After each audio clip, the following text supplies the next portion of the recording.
Lo dijo en la primera hora.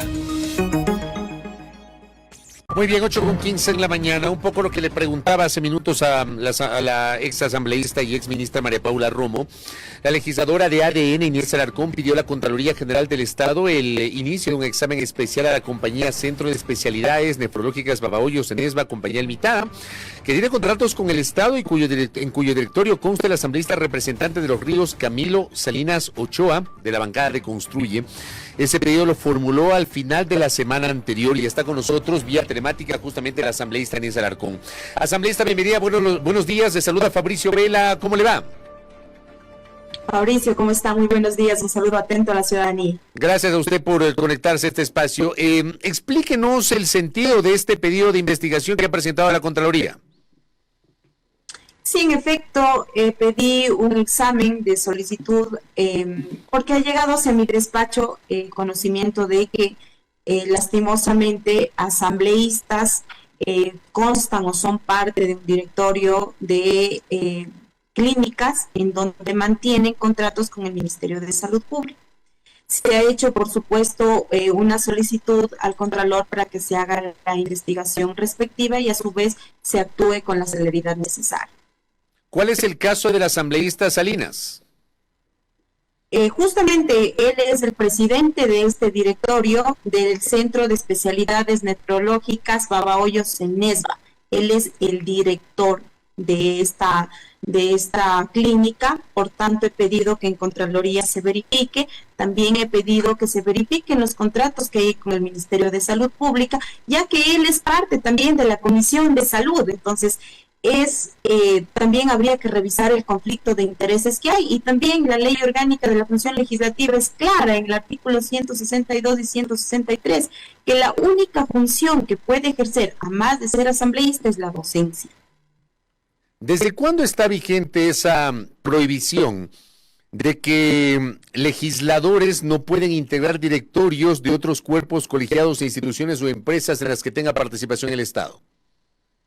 Bueno, la ley orgánica de la función legislativa es clara, ¿no? Y de hecho me voy a permitir indicarla en este momento porque, a ver, desempeñar otra función pública o privada, ni dedicarse a sus actividades profesionales si son incompatibles con su cargo, excepto la docencia universitaria, siempre que su horario lo permita.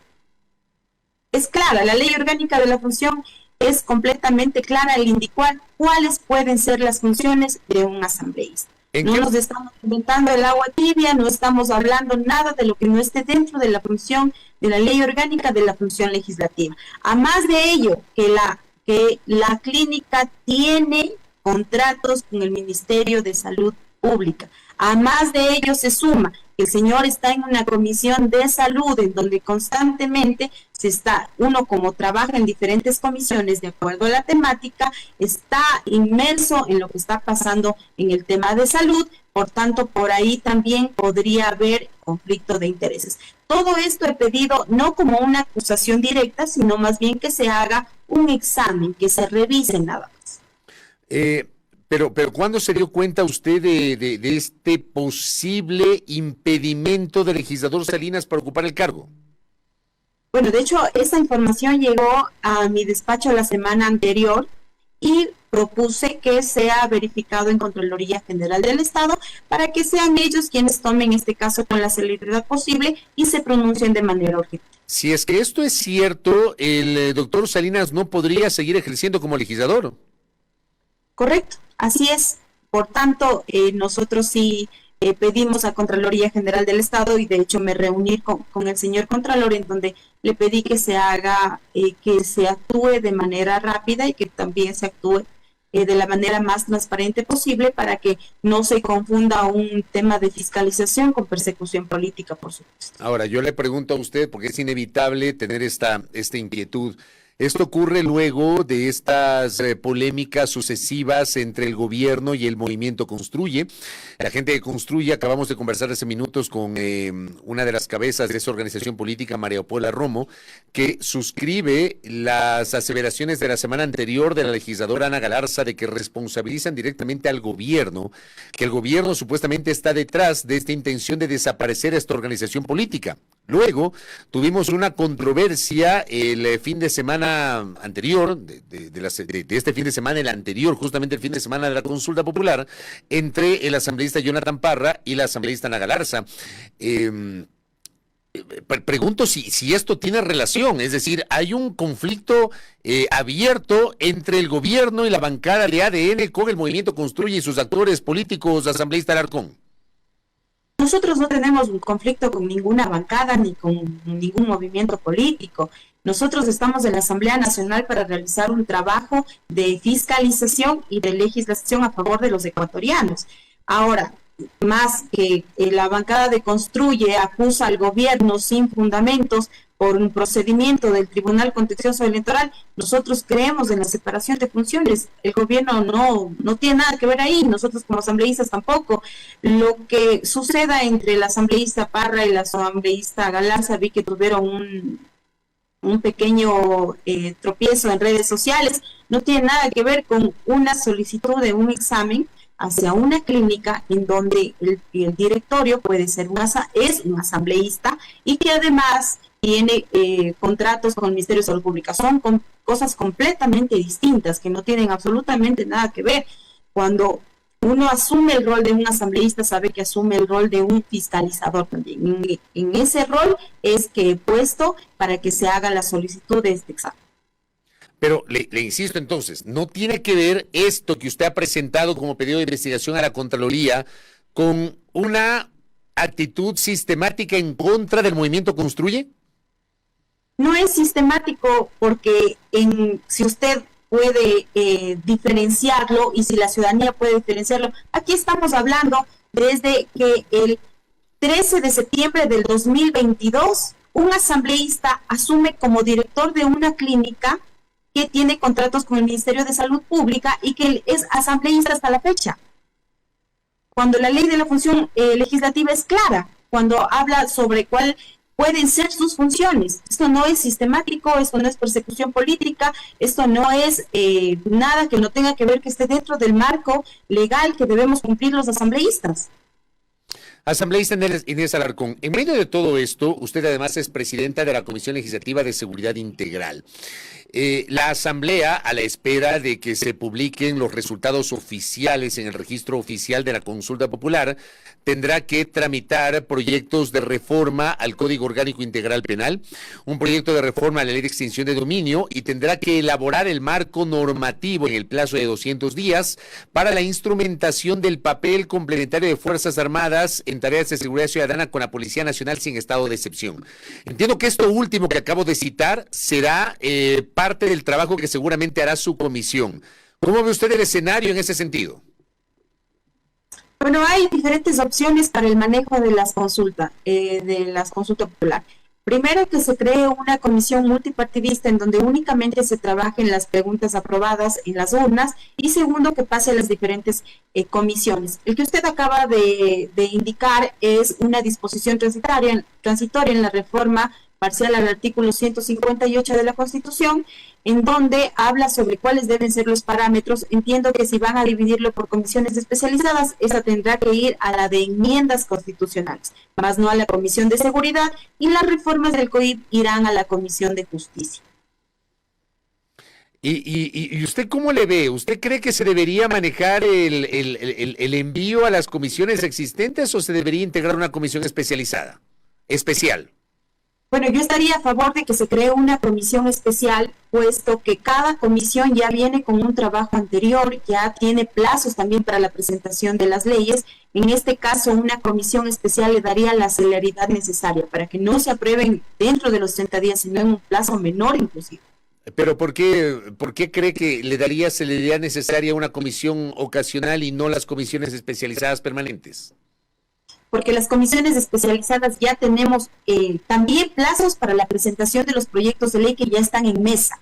cuando crea una comisión nueva, únicamente se va a dedicar a este trabajo y que salga con la celeridad necesaria. Es decir, no se tomen los 60 días y no salga en menor tiempo. Tratarlo como una ley urgente para que salga a más tardar en 30 días. ¿Esa es la razón en realidad o la razón es porque, por ejemplo, en la Comisión de Justicia hay, digamos, una correlación de fuerzas distinta? Entiendo que Revolución Ciudadana preside la Comisión de Justicia y Estructura del Estado y tiene una importante presencia de legisladores allí.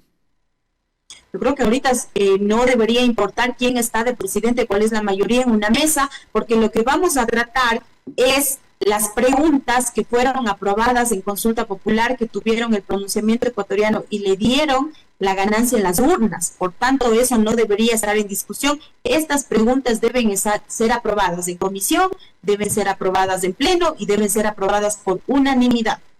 No tiene nada que ver entonces la configuración de las comisiones. No, por supuesto que no. Únicamente la Asamblea Nacional será quien dicte el marco normativo, la dosimetría de las mismas, pero nunca, bajo ningún concepto, poner el pie o entrometerse en lo que el pueblo ecuatoriano ya ha pronunciado en las urnas. El pueblo ecuatoriano se pronunció efectivamente a favor de 9 de las 11 preguntas planteadas en el último referéndum constitucional y consulta popular. Citaba justamente que hay 4 reformas al COIP, una reforma a la ley de extinción de dominio y la creación de esta ley vinculada a Fuerzas Armadas y Policía que deben ser materia del tratamiento en la Asamblea Nacional. ¿Cuál es desde su punto de vista el ámbito de acción de la Asamblea? Porque, por ejemplo, en las reformas al COIP, los anexos no incluyen textos concretos. El presidente de la República tendrá que enviar textos concretos a la Asamblea Nacional. ¿La Asamblea puede modificar esos textos? ¿Puede agregar algo más? ¿Qué postura tienen ustedes como legisladores de ADN sobre la forma como la Asamblea debe tramitar estas iniciativas, asambleísta Alarcón? Bueno, al ser unos proyectos de ley, ingresan de la misma manera, ¿no? Unidad técnica legislativa y de ahí el CAL designa la comisión, sean especializadas o sea una comisión ocasional multipartidista, no quita el derecho al debate de los asambleístas, pasa por el pleno al primer debate, al segundo debate, el tratamiento es exactamente el mismo, más sin embargo hay que tomar en cuenta que no se puede perder el espíritu de la pregunta y a su vez para crear el marco normativo. Estamos abiertos al debate, estamos abiertos también a las observaciones, pero eso no significa que se pueda cambiar el espíritu de las preguntas. Bueno, es así, o sea, hay un espíritu de las preguntas que dice hay que reformar el Código Orgánico Integral Penal, por ejemplo. Pero, a ver, y vuelvo a citar este ejemplo que lo puse la semana anterior, hay una pregunta que plantea el incremento, el endurecimiento de las penas para 10 delitos asociados al crimen organizado. El presidente va a mandar un proyecto con seguramente unas penas o una propuesta de penas. La Asamblea podría aprobar esa misma propuesta original o modificar esas penas que proponga el presidente de la República, asambleísta. La Asamblea no puede modificar la pregunta. Eso tiene que quedarle claro a la ciudadanía. Lo que nosotros vamos a hacer es dar una dosimetría y el marco jurídico para que las leyes puedan estar en registro oficial y se modifiquen las reformas al Código. Se entiende que la Asamblea no puede modificar las preguntas, pero le vuelvo a plantear, el presidente, digamos, envía en su proyecto de reformas al COIP el aumento, voy a decir cualquier cosa, de 10 años adicionales del delito de sicariato. Le pongo ese ejemplo.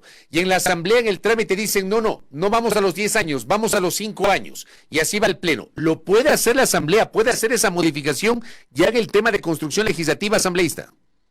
Claro que sí, justamente para ello estamos los asambleístas, para eso estamos los asambleístas, para que haya ese debate y para que pueda ser consensuado en el Pleno de la Asamblea Nacional. Le añado algo más, me queda claro entonces que sí se puede dentro de la dinámica legislativa justamente proceder de esta manera, pero le añado algo más, la Asamblea, aprovechando este espacio de trámite de proyectos de reformas al Código Orgánico Integral Penal asociados a las preguntas de la consulta popular, ¿podría incorporar otros temas similares, o sea, otro tipo de reformas a otros aspectos del COIP o no en este espacio?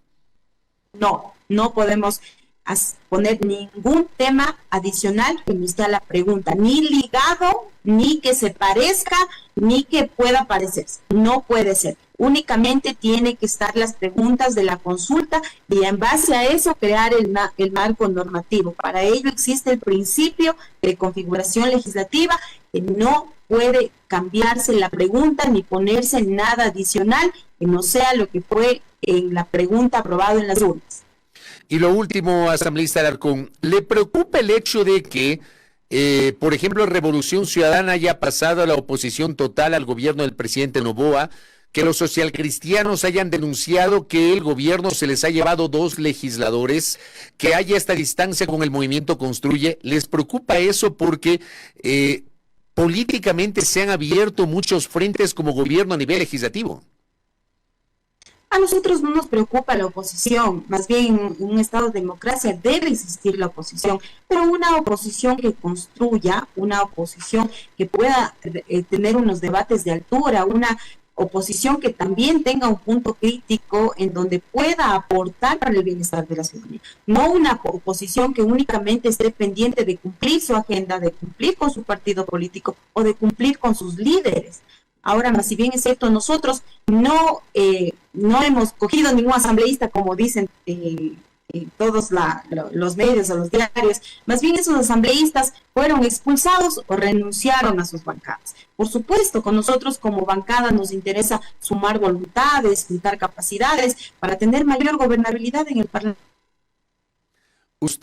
Y así también darle gobernabilidad al presidente de la República. Revolución Ciudadana y los socialcristianos advierten que los legisladores que han salido de sus filas han sido seducidos por el gobierno. Yo le pregunto a usted si los legisladores de RC que hace 2 semanas dejaron esa organización política, o la asambleísta Lucía Jaramillo o el asambleísta Guido Vargas del Partido Social Cristiano, van a formar parte de las filas de ADN.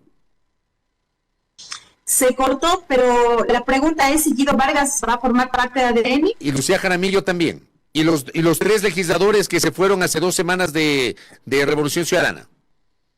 A ver, en nuestra bancada está Lucía Jaramillo, sí, en nuestra bancada está también Guido Vargas, 2 asambleístas que fueron expulsados del Partido Social Cristiano y que nosotros lo hemos acogido en ADN. ¿Y qué pasa con los legisladores que se fueron de RC, el legislador Bosques, me parece, el legislador de Guayas Jurado? ¿Ellos también van a formar parte de ADN o no están en ADN?